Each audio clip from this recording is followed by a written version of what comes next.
is that the failure of representative government is all over.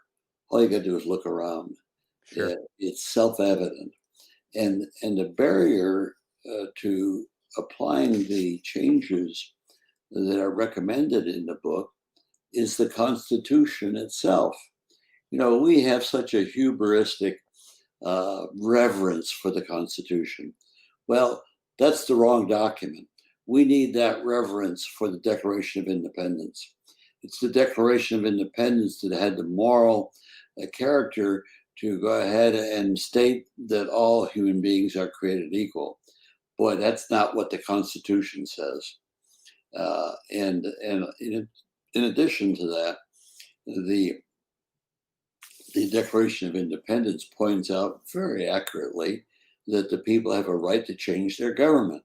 Well, boy, that's not what the Constitution says, because there's no procedures in the Constitution to permit the people to change their government, because there's a monopoly in the Constitution so that the elites who control our society can perpetuate themselves with the existing Constitution. And then, of course, the Constitution set in motion 12 short years after the Declaration, set in motion the continuation of slavery for perpetuity. It took a civil war to correct that, but it wasn't really corrected. We were visited with the abuse that took place from the Civil War to the present day, and it's been a horrible abuse. I can't tell you how bad. When you go from decade to decade to decade, and lynching and the Uncle Toms, it really is appalling, and that's what's permitted in the Constitution.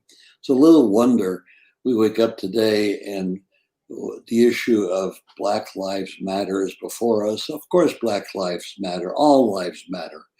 But what we don't have in the present form of government is the ability to make those changes so that Black lives really do matter and is backed up by law. That's not what's going on today. And so that's what the book begins to grapple with. And the answer that the book offers is to break the monopoly that representatives have on lawmaking and the monopoly they have on the ability to change the Constitution, so that the people can do the same, can make laws and can alter the Constitution at will. And so the book literally is a manual on how to create and operate a legislature of the people. A legislature where you are a citizen can, with yourself or others, introduce legislation.